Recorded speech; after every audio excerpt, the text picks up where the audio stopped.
बहुत समय पहले पहाड़ों के बीच बसा एक रहस्यमयी जंगल था।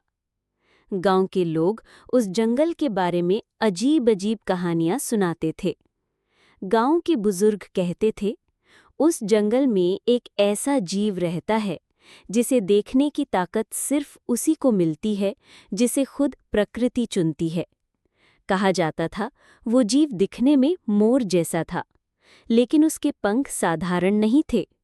हर पंख पर नीलम, पन्ना और हीरे जैसी चमक होती थी। जब वो अपने पंख फैलाता तो पूरा जंगल नीली हरी रोशनी से नहा उठता। कुछ लोग दावा करते थे कि उन्होंने उसे अपनी आंखों से देखा है।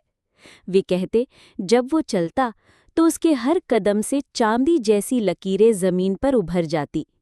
पेड़ों की डालियां उस रोशनी में चमक उठती, पक्षी चुप हो जाते और हवा भी जैसे थम जाती, मानो पूरा जंगल सिर्फ उसी जीव की चाल सुन रहा हो। उस जीव की सबसे अद्भुत बात थी उसकी आंखें। हिरण जैसी मासूम, बड़ी और गहरी आंखें, लेकिन उनमें झांकने वाला ऐसा महसूस करता जैसे तारों भरा आसमान उसकी आत्मा में उतर आया हो। लोग कहते, जिसने भी उन आंखों में देखा वो अपनी चिंताओं को भूल गया, मानो उसे भीतर से सुकून मिल गया हो। धीरे धीरे इस जीव की कहानियां गांव-गांव में फैल गईं। कोई कहता ये जंगल का रक्षक है, कोई कहता ये प्रकृति का देवदूत है, और कोई कहता ये सिर्फ उन्हीं को दिखाई देता है जिनका दिल साफ होता है।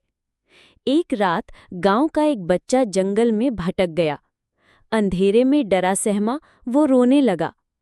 तभी अचानक वही चमकता जीव प्रकट हुआ। उसने अपने पंख फैलाए और चारों ओर नीली रोशनी बिखेर दी। बच्चे को डरने के बजाय एक अजीब सी शांति महसूस हुई।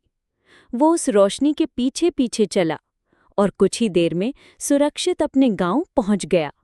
उस दिन से गांव वालों का विश्वास और भी गहरा हो गया। उन्होंने मान लिया कि ये जीव वास्तव में प्रकृति का देवदूत है। वो सिर्फ उन्हीं के सामने आता है जिन्हें बचाना हो या रास्ता दिखाना हो।